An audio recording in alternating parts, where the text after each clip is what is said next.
Jason, what's the psychology behind your tagline, "The world's only white male comedian"? The psychology is I take the most ridiculous and ironic statement and I put it into one tagline, and people still don't get it. They're just like, what about Louis C.K.? You know, what about Dane Cook? And I'll just be like, he's really black, or he's not really male. There's just people that don't get it, but I just wanted to take the most ironic statement, especially in Hollywood, and make it my tagline. Should everyone have sort of their personal brand mission statement? You know, most people can just say, do good work and be like, my work speaks for itself.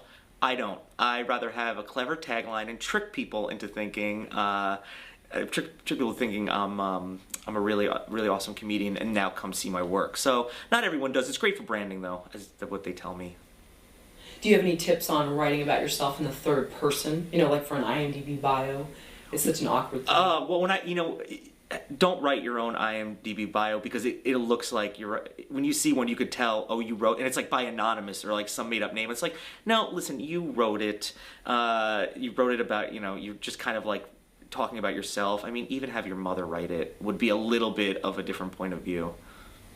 Right, or yeah, somebody, maybe some people's mothers, it might not be a good idea to write it, but yeah. Yeah, and people kind of write it as if they're on a date, like they're on a date. They're like, I want to impress you on a first date.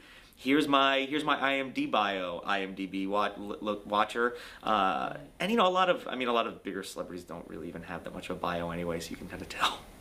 Right. So in keeping with your sort of mission statement or your personal branding, do you find you have to weave it into things or stay consistent with that so that you're... Well, with doing being the world's only white male comedian, I'm pretty much always white and male. The comedian part is debatable, but I'm always that.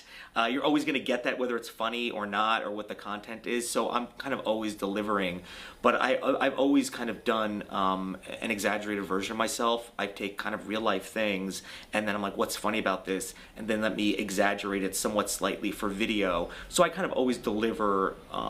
You know what you're going to get from me, week for week. So choose things about your, quote, demographic or whatever that probably won't change. Yeah, I mean, dating is always going to be awkward.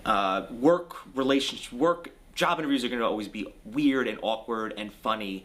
And I think anyone who watches this would be like, oh yeah, that I can relate. Somebody can relate to that in some way. And I think for me, it makes it easy to create, and I think it makes it easy for me to be genuine and easy for me to connect.